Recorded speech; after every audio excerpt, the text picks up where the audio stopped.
Welcome into another edition of the Throwing Chairs podcast. We are back here after the Army game that took place on Sunday. We will dive deep into that game, recap everything. We've got a little bit of an interesting segment in that category. Then we're going to preview the Wright State game and the games coming this weekend in New York City. But without further ado, I'm your host, Hayden Smith, joined alongside my co-host, Audrey Marr and Thomas Montalbano. Guys, it's great to be back here. And once again, like we did at the start of last episode, I just want to do a little bit of an icebreaker to get the creative juices flowing between us three. This one's an interesting one. I asked you all about your favorite candy last time out and why. This time, what superpower would you have and why would you pick that? Either of you can go first. Do you have an idea? I'm a big superhero guy, so immediately my mind went to Spider-Man, but I don't think I would necessarily. I mean, I would love his powers, but especially being from Jersey, you can swing on over there real quick. I would love to have Spidey's powers, but if I could have any in the world, I don't know, man. I don't want to get too specific, so I'm gonna keep it broad and just go as simple as flying. I mean, if you could have like Superman's flight powers and go wherever you want and go in seconds. Mm-hmm. You can't go wrong with that. I'm going to go with flying. All right.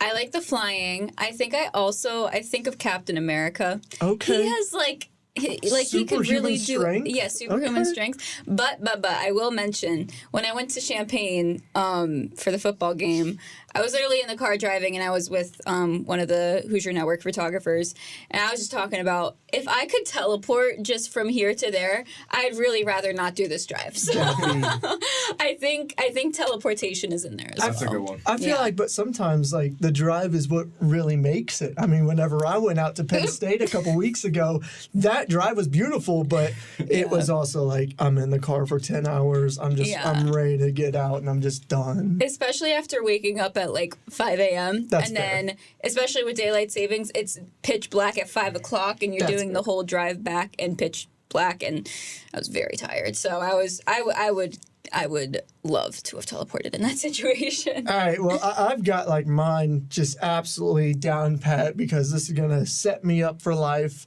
I want to be able to control time. So then I can see who wins the Super Bowl, who wins the World Series, who wins the NBA championship. Does Indiana get their 6th championship in the next 10 to 20 years? Who knows? Let's see it, and then I'm just going to make myself filthy rich, and I'm going to be set for life. I think that would be the greatest superpower, especially if I'm like, oh no, I slept through my assignment. I forgot to do it.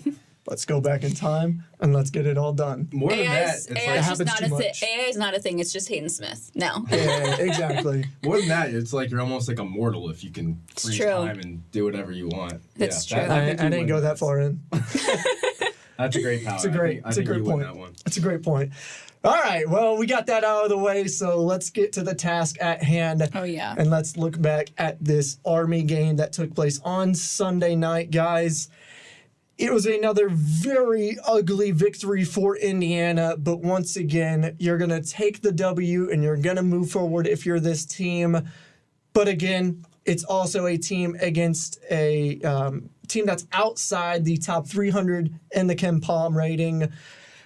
Army definitely did some things that I wouldn't have expected, them shooting the ball as well as that they did. What is your all's biggest takeaways from that game against Army? Audrey, I'll start with you. I mean, we're going to get a lot into it later on, but obviously I think the things that stand out, as always, is that they didn't start off hot and they didn't defend the perimeter. There are two things that have been absolutely crucial in their success in the season. And yes, like you said, a win is a win. But it's a win on the win column, but an ugly, ugly win. I think they really need to work on that. Obviously, again, Kel'el Ware having a massive game, Xavier Johnson stepping up, as always, taking that leadership role. But yeah, it was an ugly win, and I think I did say the person that they were going to have to watch out for was Ryan Curry, who led Army with 20 points and had 4 3-pointers as well. I mean, Mike Woodson, step aside. 13 3-pointers is just crazy. And you have to mention that stat. I don't remember. You told me a stat or something. I don't remember. Indiana has allowed 26 What is going on? Well, we are just taking a completely different turn. I am your god. This is incredible. Do we keep this in the podcast? I think so. I've never noticed that the roadcaster can do that. Okay. Everybody, stop. We're going to... I thought that was Darth Vader for a second. I know. I am your... It doesn't have the same kind of impact. He didn't. Okay, go ahead. I'm sorry, I have no words of what just happened. That's amazing. We got to keep that in the podcast. That might be our social for the clip. That's incredible. We're going to move on and we're going to go with the punches. Indiana has allowed 26 threes through 2 games. They have only attempted 24 total. That's crazy. Which, again, Mike Woodson has expressed that shooting the three-point ball isn't necessarily something he's all worried about. And if you can get around that, which Indiana has the tools to be able to work the ball inside and work it with their front court, so be it, and play your own game. But the fact that you haven't even attempted as many threes that you've given up, that's an area of concern for me. Thomas, Audrey, we'll go back to you guys. Yeah, I thought biggest takeaways. You both had excellent points. Audrey, you definitely hit a lot of the points I wanted to touch on. Yeah, I mean, Indiana coming into this game, what were they, 26.5-point favorites or something like that? 25.5 something? Yes. Some large margin. And, I mean, quite frankly, they almost lost. They ended up winning by 8, but the final score, I don't think, is a good reflection of what the game told. I mean, it was very close, back and forth down the stretch, and Indiana managed to pull it out. Army played a great game. You guys mentioned how many threes they hit, and Ryan Curry especially. Is he related to Steph? Because that guy can shoot. And yeah, I mean, 4 threes from Ryan Curry. He stood out for Army.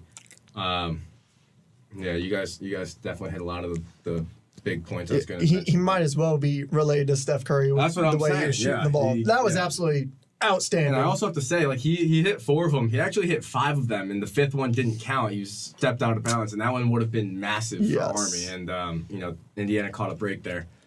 But, yeah, Indiana's, quite frankly, I think, a little bit lucky. They came away with the win there. I will say, you can't have 18 turnovers. Again, no disrespect to Army whatsoever. They played a phenomenal game, and you have to tip your hats to them.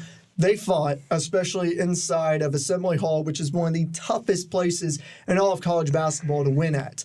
But you cannot have 18 turnovers against Army. That just cannot happen. Every single Hoosier recorded a turnover except for one. That one being Anthony Walker. He was only in the game for 8 minutes. Everybody else recorded at least one or more. Malik Renew had 3 turnovers. That does not need to happen whenever you're big that's supposed to have the ball in the low post. You should not have that many turnovers. Indiana that is certainly something that has come to mind for me, and they have to clean that category up.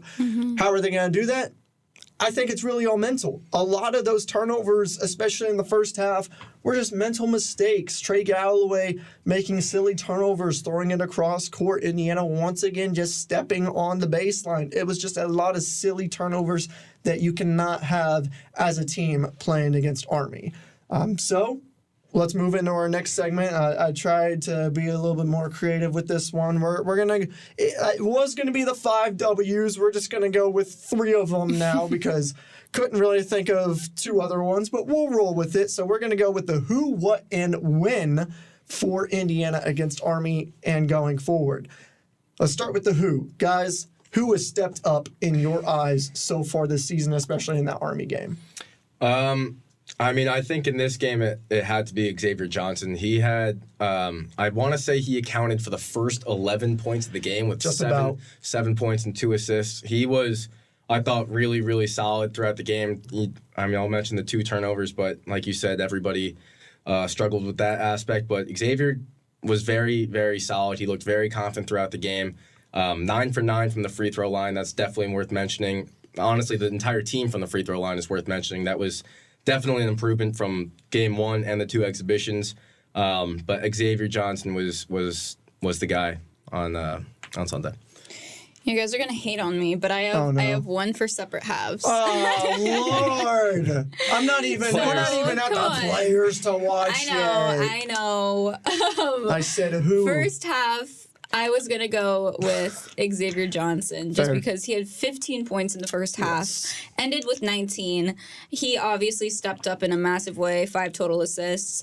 But then Kel'el Ware in the second half having a monster half. As always, it's the second half that we are seeing Kel'el step up, and obviously 20 points, 9 for 11, 6 rebounds. I think he's really just making his presence known on the court completely, and they will be I think the 1-2 punch for the Hoosiers this season. I completely agree. I think Kel'el Ware had an absolutely dominant second half. Ended with 20 points, 6 rebounds, only missed 2 shots. He didn't miss a single shot in the second half. I believe it was either 7 for 7 or 8 for 8. Audrey, I think 7 for 7. Yeah. I can't. It's, what is it, Tuesday? Oh, Lord. I thought it was Wednesday already. We're going to roll with it. But no, I thought Kel'el Ware had an incredible game. But I'm going to say Malik Renew. I think he was one of the most consistent. Yes, the 3 turnovers is definitely an issue. He made it up on the defensive end multiple times. He had 3 blocks, 14.7 boards, 5 assists, which was tied with Xavier Johnson for the most assists on the team against Army. I thought he played an outstanding game, shooting 50% from the field. He, again, like I've said numerous amount of times, even before the start of the season, he has to take a big jump after what he went through last year. And I believe he actually improved on his fouls. Yeah, he only had 1 foul the entire time, which is awesome because he has found himself in foul trouble so many times throughout his career. Went 6 for 7 for the line and played 32 minutes, which is the most amount of minutes he has played in his entire career up to this point with the Indiana Hoosiers. So I'm going to say Malik Renew, long story short. We'll go to the what, guys. What concerns you about this team 2 games in?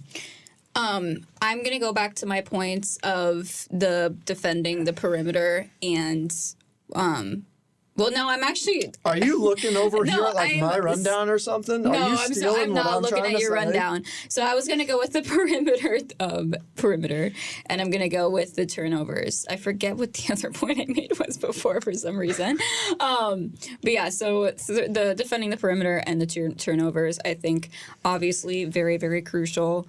And we've seen it a lot these first couple games, and I mean, yeah, these are the games where you have the wiggle room, but these are also the games that you should be absolutely dominant, winning these games by 15 plus, at least. And I mean, granted, yes, this is a very, very young team, and you haven't had a lot of time together on the court, but this is the time you need to figure it out. I mean, you're playing UConn in less than a week, the defending national champions, and it's just. Yeah, they look good, and I do believe when Xavier Johnson said that they have a lot of talent on the team, they do. But it just is a matter of when it all comes together. I'm going to go, instead of a what, I'm going to go to a who concerns me, and I'm going to go with Mackenzie McBacco. He has played 35 minutes, and he has scored 6 points over the past 2 games. This was my personal player to watch, I believe, for the season. Mm-hmm. And I obviously still believe, but he needs something's going on. I don't know. It's gonna take him some time. Yeah, and he's a freshman. It's definitely worth mentioning. And Woodson has mentioned a couple times that the freshmen have a little bit more leeway or a little bit more of a break, and he's looking to the older guys to step up more. But McBacco's a starter. He's a 5-star recruit, and we compared him to Carmelo Anthony a week ago, and we'd like to see a little bit more of that. Yeah, he was my area of concern. Yeah, Mbako, like I said, I think it's going to take him some time, again, because he's a freshman. But, and you heard it from Mike Woodson in the postgame presser after the game against Army, a big reason why he really didn't play much in that second half. He's yet to play a single minute to the under 16 in the second half in the first 2 games of the season. 2 games against 2 teams that are outside of the top, at least the top 100 in KenPom. He has to be able to get out there and get comfortable and get in a rhythm because he just hasn't been able to slow his mind down. And he's gotten some solid shots up to this point. But a big area of concern is the fact that he's just not really playing hard defense right now. He's just kind of been lackadaisical out on the defensive end, and that's really what concerns me about Mbako. But I'll go with what I was going to say, and I'm going exactly where Audrey said, and the three-point shooting. For Indiana to give up this many threes through 2 games, granted, it's against 2 teams that are known for their ability to shoot the three-point ball, so you're going to expect them to shoot a lot of shots. But you have to be able to defend that, and they just have not been able to show that. And it's like I said in our roundtable discussion at the beginning of the year, I thought this team was going to be one of the best defenses, not just in the Big Ten, but the entire nation. So far, they're proving that I'm a fool for saying that. But again, it's a long season ahead, so we'll see where Indiana is by the time the end of the season rolls around. Guys, we'll go to the last W, and we've got when does Indiana finally figure things out? I believe that obviously you have it down here that this is the last get-right game for Indiana, but I think this Empire Classic is going to be a reality check, and I think that this is when once they come out of it, I think how it's going to end up going is Indiana is going to fall to UConn, and then they're going to end up playing Louisville. I think they'll beat Louisville, but again, I don't know if it's going to be a pretty loss against UConn, and I think that game will definitely be the reality check that they need. And I think that once they come back from Empire Classic, they have Maryland, Michigan, and Kansas. 3 big games as well. It's going to be it's going to be a tough stretch. It's going to be a tough stretch. So I think by Kansas they will be better, but after Empire Classic is when I think they start to really look at things and be like, okay, this is where we're really not working, and this is where we are really working, and they start to use these things and mesh them together. Yeah, I couldn't agree more with that. I think the Empire Classic is going to be very, very good for the team, even if that doesn't mean that they'll win the entire weekend. Yeah. Any experience is good experience, and I think that these guys, no matter what, they're going to have a lot of fun, and I think it's going to be important, whether they win or lose, that these matches on the world's biggest stage, or the country's biggest stage, shout out MSG, I should say. Just over here hyping it up. For good reason. Yeah. For good reason. But yeah, I agree with the Empire Classic. I agree they may fall to Louisville to UConn. But I do expect them to beat Louisville if the matchups work out that way. And like Audrey mentioned, Louisville. Oh my God! Before I started talking, looked at each other because I knew I was being right about it, and you said Louisville, and I just looked at Hayden. I heard you pronounce it right. And before I started speaking, I was like, Louisville. So I'm gonna get it in your all's heads whenever we get to New York. Wait, did I said it right? You did it. Yeah. I made a mental note to pronounce it correctly when you were talking. I just completely blew right by it. But my point still stands. New York. Those will be really big games, and I don't know if they'll have every piece connected by the end of this weekend, but it'll be I don't know how to word it. I'll call it much better experience almost than their first few games. Yeah, I will say. I saw on Malik Renew's Instagram story that he is looking for a dog sitter for this weekend. I saw it too. Shout out to Ace. I believe his name is Ace. There we go. Yeah. Me too, Malik. So yeah, I mean, if anybody's watching and is like in the area and is a really good dog sitter, I actually do have one to recommend, but I won't. Let's just put it out there. No, I'm kidding. We'll keep going. So I will say, I think this is going to be a great experience for Indiana. It's probably going to be a huge wake-up call whenever they play UConn, because clearly this is just not a team that is ready to play a team in the caliber that the Huskies are in right now. Again, a defending national championship team. I believe they're still top 5 in the AP poll because I saw Arizona actually shot up all the way to number 3. I cannot wait to watch that Michigan State-Duke matchup tonight on, I believe it's ESPN. It's in Chicago. Can't wait to watch that. Will have my TV tuned into that matchup, but I'll say I think it's going to be until around January until Indiana really starts figuring things out. I think it's going to be a very, very rough start to the season for Indiana. Does that mean that they lose to a team like Louisville or a team like Kennesaw State that actually played Indiana really, really close last year up here in Bloomington? Maybe. Indiana's this is going to be a team that's going to lose games that they're not supposed to lose. We've already seen that 2 games in, but it's also going to be a team that's going to win games that they're not supposed to win. It's a very two-sided Indiana team. You're never going to know what side that you're going to get. So I think it's going to be a while, and I said this at the beginning of the year, that it's going to take some time for Indiana to finally figure things out and get going and play their best basketball. And I think that's probably going to be until at least late December to early January. I hate to say it, but I think that's exactly what the case is. Audrey, do you have something to say? I mean, I do think that it'll definitely it's gonna they have that big stretch in December, the Maryland, Michigan, Kansas 1-2-3 punch, honestly. But they're definitely, I think that they have the chance to really, really click in those non-conference games when everyone goes home for break after Kansas. So that's the chance that they're going to be home, and they really do. That's the chance that it's these get-right games again. So once they click on those and they head into Big Ten play officially, they'll need to click at that point if they want to have chances in the tournament.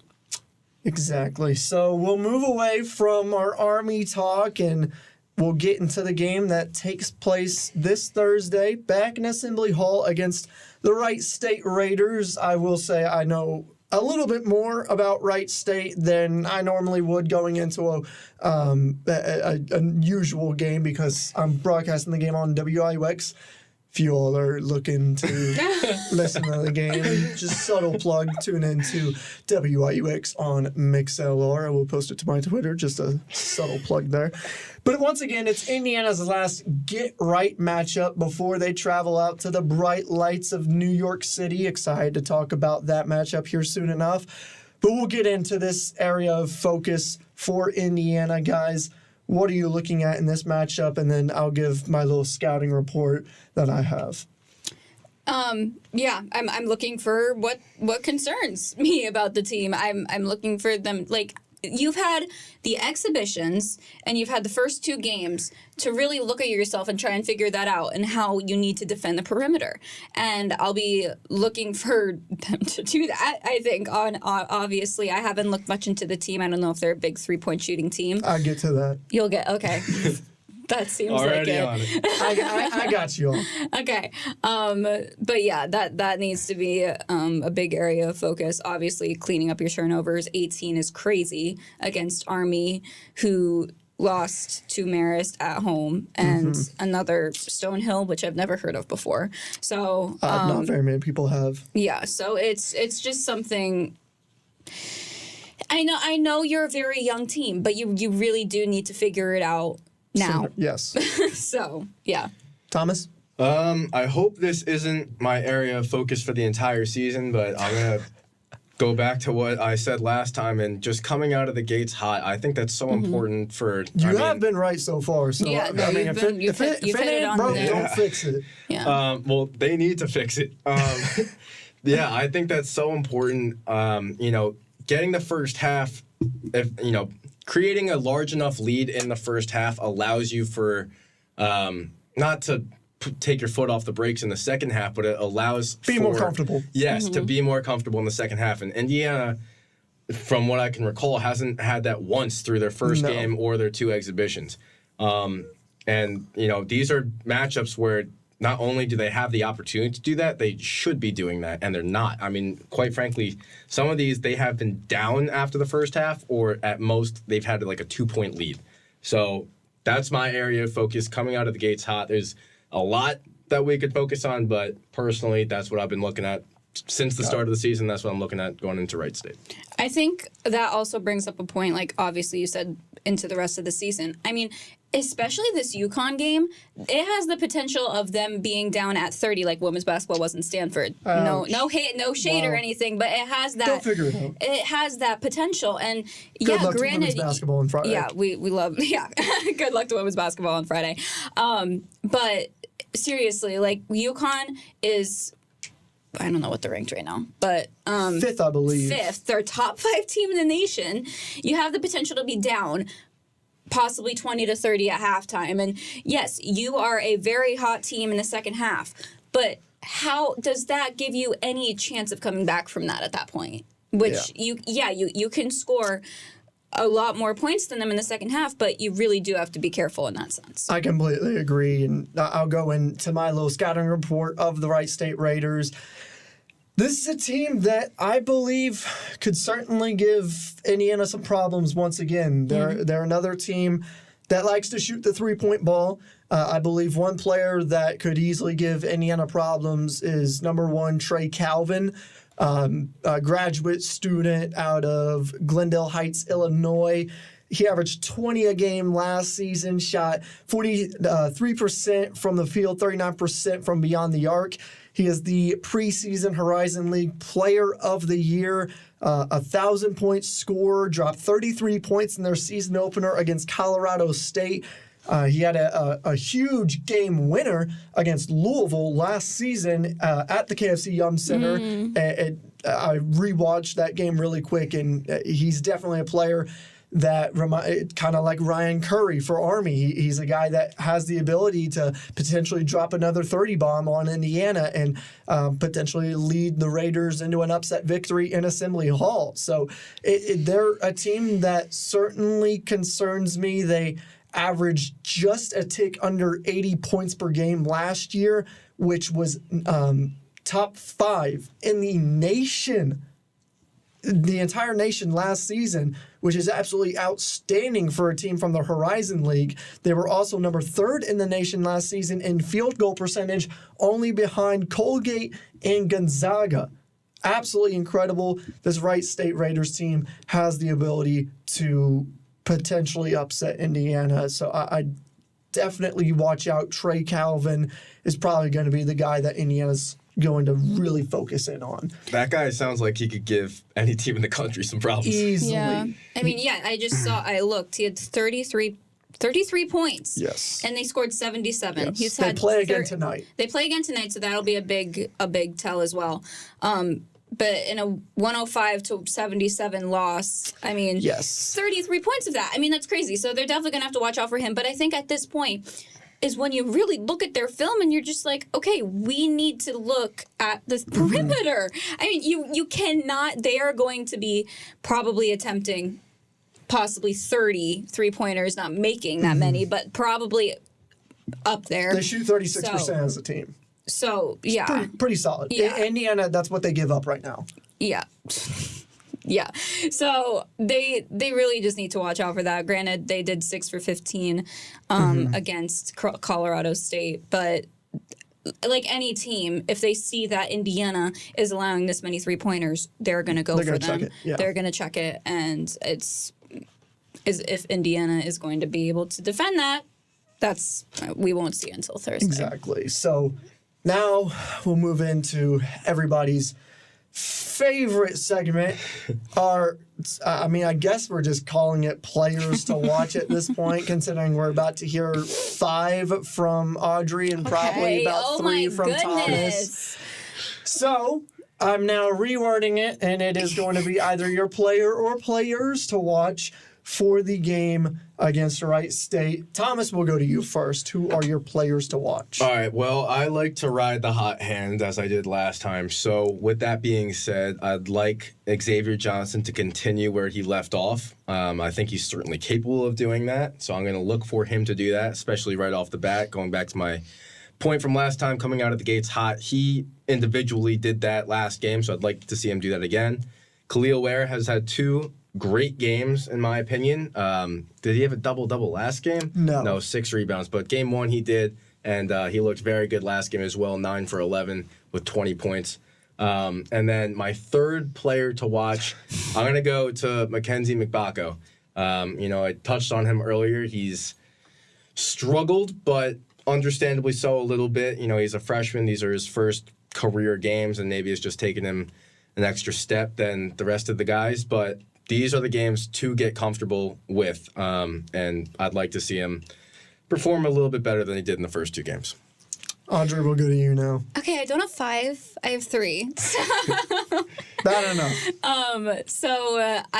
Every game I've picked Kel'el Ware. I'm going to stick with him. He's just getting more and more confident. I know that sounds so repetitive in all of my answers, but he is. That's the main factor in his ability on the court is his confidence, and it's just continued to grow.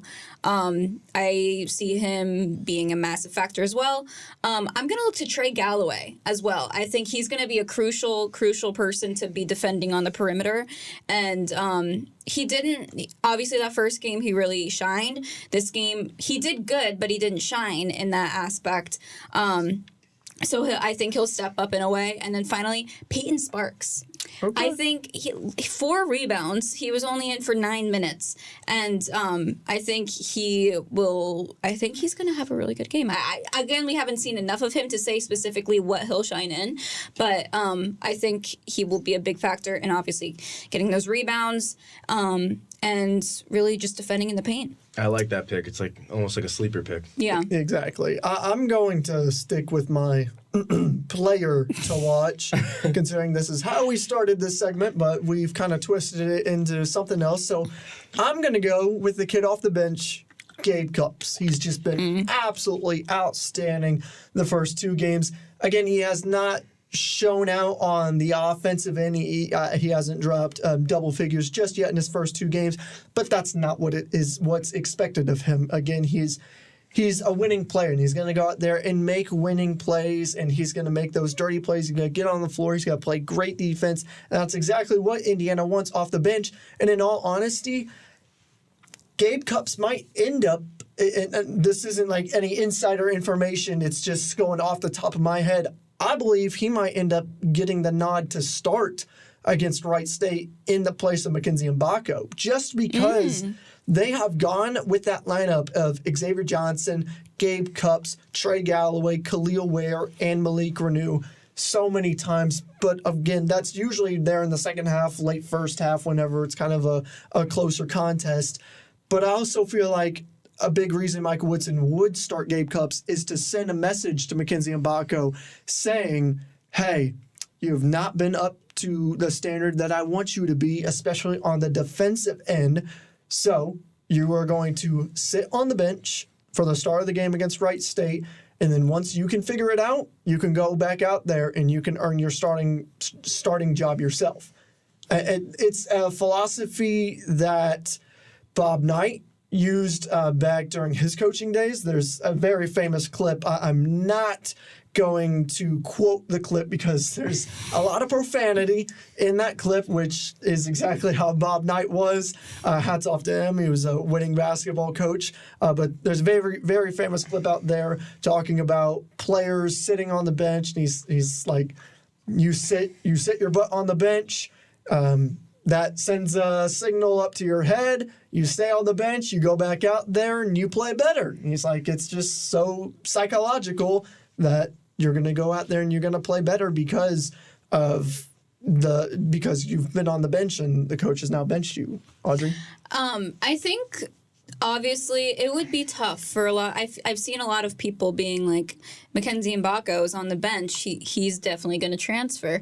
But I don't see that happening. It's too early. One, it's too early. But 2, he has been it looks like he's been a great teammate and he's really supportive of everybody. And sometimes in a lot of factors on many teams, a lot of people only care about themselves. And I think that a good thing about this Indiana team is that it has a very good culture and a lot of people are very close. I was filming the game for the package, and at one point I was focusing on Gabe Cupps, and after he made I think it was after he made the three and then it went into a timeout, Mackenzie Mbaka was the first one off the bench to come up to him and like give him a pat on the back and start shaking him and like all excited. On his Instagram story, he posted the dunk of Kel'el Ware, just a picture of him. Like, I mean, obvious, like, I think he has the factor of what it means to be an Indiana basketball player. He's very supportive in his teammates, and I think it is going to take a lot of work. He's a freshman. Like I said, I think I said last week, you're in a place where there's 17,000 people around you. It's a very loud environment.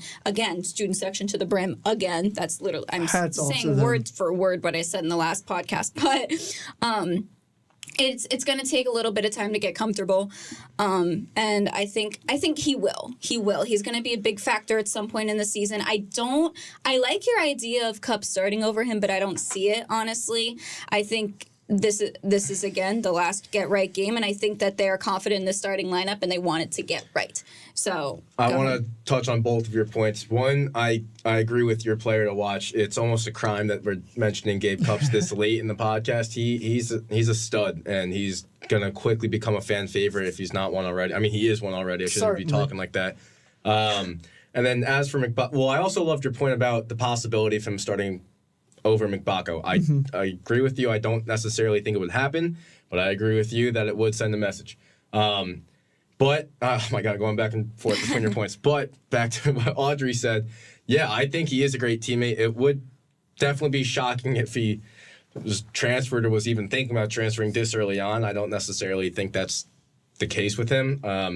But I do want to say, Cupps hit a massive wide open corner three, and I think that might have led to the timeout off the feed from Trey Galloway.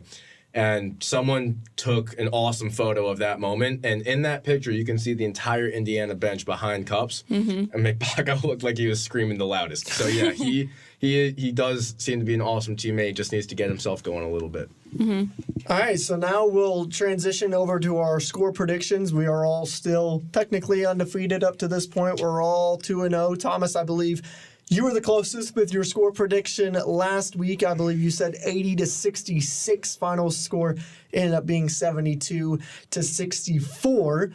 So now we will give our score predictions for the game against Wright State. Thomas, I've gone to you first the last two times, so I'll transition over to Audrey, who is clearly not ready. So I'm going to put her on the spot. Audrey, what is your score prediction? Oh, goodness. Okay. I was not ready. I was really hoping you would go to Thomas first. I've gone to him twice. Okay, so I'm going to give you a little bit of a breather, Thomas. I'm ready, so. I'm going to go. I think it'll be a better margin for Indiana in this game, and they'll win by more. But I still think it's going to be 15-ish, around there. I'm going to go... What? I don't want you looking at my score prediction. I'm going to go 74-60, Indiana. Okay, Thomas, we'll go to you. I have had Indiana hitting the 80-point mark in the last, I think, 2 score predictions, and I don't think they've gotten there yet, but I'm hopeful, so I'm going to stick with them hitting 80. And I agree with the 15-ish point margin of victory. So super similar score to last time. I had 80-66. Give me 80-65 for this one. Okay, going for another high-scoring affair, at least for Indiana. I believe that Indiana's finally going to get the message in this game, and they're finally going to... In their last get-right game before this trip out to New York, they're going to hit it on a high note before they travel out to the city that never sleeps. And I believe that they are going to run away with this victory 75-56. I believe they're finally going to figure things out. and they're really going to play their best brand of basketball before one of their biggest games of the year. I believe we've got some pretty good score predictions here. Once again, Yeah, I think they're pretty good. Pretty solid. Do we give score predictions for Empire Classic? I think we all determined that we are going to have not really like a podcast, but we're gonna have a little something before discussion or something. Yeah, a little discussion or something. So stay tuned. Stay tuned. Also, stay tuned for my incredible keys to the game, essentially at the top of a very tall building in New York City. Just keep an eye on that for on Twitter. But let's talk about the Empire Classic. Thomas, I see that smile over there on your face. Thomas, I'm going to go straight to you, dude. How excited are you, man? Going back to New York, stomping grounds, going to MSG? I don't even know how to put my excitement into words other than say this is definitely, throughout the entire season, this is what I'm most excited for. I mean, other than maybe March Madness, this is my most anticipated matchup. It's in my favorite city and my favorite sports venue. And I'm pumped. Win or lose, it's going to be a great time for everybody involved. I'm excited for you guys to come on down. Cannot wait. And it should be really, really cool, especially for the players. I'm very excited for them, honestly. And should I jump ahead to the bold prediction, or should I wait? We'll get there. Okay. We'll get there. I will say you're over here repping the New York Knicks right now. That's right. Repping the Knicks. MSG, New York. Cannot wait. Yeah, I will say, can't wait. Thomas, where's like the place to go for at least, I can't speak for Audrey, but for somebody that's never been to New York City before.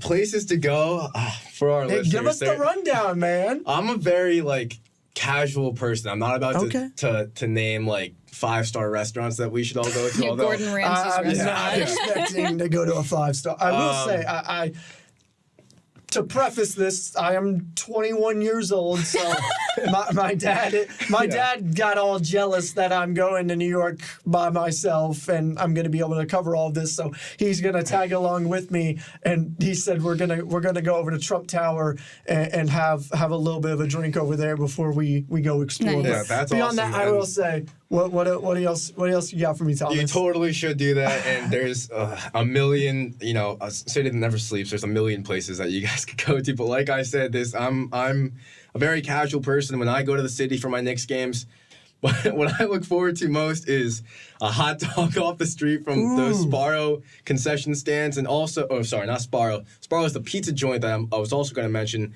They have a great slice you get for $2. And same with the hot dogs. I'm a big hot dog guy.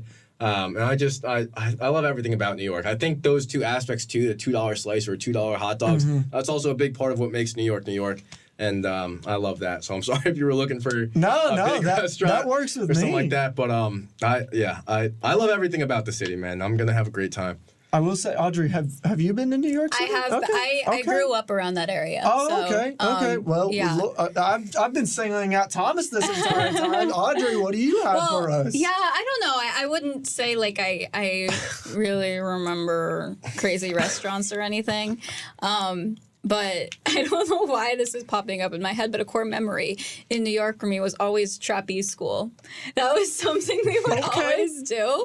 It was so fun. So, imagine just a beat outing for trapeze school. I'm kidding. But... Anyway, all right. I'm very excited. I get to stay with my sister. Shout out Erica. I'm staying with my sister, and then I have my aunt and uncle and cousins coming down for the game too. So it should be a fun little family outing as well. You guys both got your entire families going. I gotta bring my family. Yeah, I will be home. I will be home. That's good. But yeah, I'm very excited for this trip. I think this is something that the team is also very excited for as well. Like you mentioned, this is like a March Madness, essentially. Easily. Yeah. And this is you're playing one of the biggest teams, many of the biggest teams in the nation. The reigning champs. Reigning champs, possibly Texas, who's also coming off hot. 18th in the country. Yep. This will be very exciting. So especially in one of the best venues in the world. Easily. I will say I was watching the St. John's Michigan game last night that took place in Madison Square Garden, and just watching the game knowing I'm going to be there in less than a week. It got me going because I cannot wait. Madison Square Garden is, I haven't been there before, but it's one of my favorite arenas in the entire NBA. So I cannot wait to be there. Mike Breen, the voice of the New York Knicks, voice of the NBA Finals. That'd be awesome if he would be there, but obviously probably not going to be there. But again, it's his place. They're an MSG. I can't wait. And I'm going to probably end up being that classic tourist that's just going all around, just marveling at everything that I see. As you should, bro. I mean, as you should. Very excited. I want to say one more thing. You mentioned it. Watching St. John's and MSG. I forget what the circumstances were, but I had some sort of opportunity to watch RJ, Zion, Cam Reddish, and that Duke team a couple years ago. Wow. And I didn't actually get to go. I forget the circumstances, man, but I wish I could have gone to that. That was electric. Zion showed out his first time in the Garden. It ended up being a little preview for RJ Barrett. Shout out RJ Barrett. And yeah, that was really cool. I ended up seeing, I think it was like, for some reason, some stupid reason, it's just the NBA fan in me. I ended up watching Paul George and Russell Westbrook with the Thunder play the Knicks over that game. And I think that was just me choosing to watch the Knicks over college. But at this point in my life, I may have had to lean with those college games. But it should be a lot of fun, man. It should be very, very exciting. I will say, Thomas, what's your favorite game that you've ever attended in the Garden? In the Garden. We're going so far off the rails. We really are. Oh, okay. I'm going to say a loss. I've seen a lot of wins, and I've only seen a few losses. But I went to one playoff game, and it was against the Hawks. I can't curse on here, but I'm not a fan of Trae Young. And it was that Trae Young took a bow, and I was at that game. The Knicks got eliminated Game 5. But the playoff atmosphere, man, I mean, forget the playoff atmosphere. The regular season atmosphere in Madison Square Garden is unbelievable, and the playoff is a whole nother level. You guys, I'm sure, have seen the viral clips of Knicks winning playoff games and how the fans act after that, and that's what I was looking for. Knicks down by 3. Should the Bulls foul? No. Oh, my gosh. Man, my one of my best friends, shout out Sam, he was at that game. We're shouting out everybody. Yeah, we really are. Shout out. He was at that game, and watching the game not live, that's my favorite game I've ever seen. Okay. I was at home on my couch watching that game. That's awesome. Carmelo Anthony, 2 iconic 3-pointers against the Puts Bulls. Yeah. I could Knicks quote by those. 1. I could quote those right now if I 8.2 could. to go. I couldn't go that far, but I could definitely quote those word for word. Yeah. Oh, and shout out Mike Woodson. He was the coach of the Knicks during that time. Shout out Mike Yeah, Woodson. this will be a. I can't wait. That's awesome. A little flashback. Yeah. Who knows? Maybe man. Indiana will play insane. Like Mike Woodson just has a completely different game plan just so he can be on fire in Madison Square Garden. Well, on that note, let's get to our bold predictions for Indiana in the Empire Classic. I'm with you guys probably. I'm going off rip for this. Thomas, we'll go to you first. I wanted to jump on this real quick. After the bold prediction for the tournament, I mean, I'll say, for 1, Indiana beats UConn, and for 2, Indiana wins the whole thing. I mean, it's a bold prediction for a reason. Whoa. Yeah, I mean, Mike Woodson's, I don't know if homecoming is the right word, but yeah, he's back in the Garden. He coached the Knicks for numerous years. He's, I can't believe we didn't even mention that, or at least I didn't even think about it, but how cool is this going to be for him? You know, the Hoosiers, we've been counting them out. Yeah, they're playing UConn, top 5 team in the nation, but it's basketball, man. Anything can happen, and I'm going to say the Hoosiers could win it. Audrey, we'll go to you. I can tell you're not ready, so we're going to go to you anyway. Bold prediction. I don't think that this isn't bold, but I don't think that Indiana beats UConn. But bold prediction would be that it's a very close game. Okay. I think it could be a very close game, and I could see that. Imagine maybe another bold prediction: Louisville upsets Texas, and then Indiana ends up playing Texas. Wow. I like that. Could you imagine? I like it. A very bold prediction. That could be very bold, but Kenny Payne and the Cardinals. If Indiana were to play Texas, bold prediction: Indiana beats Texas. Okay. I wasn't really going to go in that direction for my bold prediction, so I'm just going to go straight with the UConn game. I believe Kel'el Ware drops 20 plus against UConn. And my reasoning for that is with Oregon last season, he played against UConn and he dropped one of his career highs. I believe it was 18 points against the Huskies. I think it was the tournament up there in I can't remember what the tournament name is. I'm gonna kick myself later whenever I figure it out. But he dropped 18 against UConn, and I believe he's going to drop 20 plus against the Huskies once again. Is Indiana going to beat UConn? No, I don't believe that they will. But we will get into our true predictions whenever we arrive in New York City. I'll say when you guys plan on leaving for New York.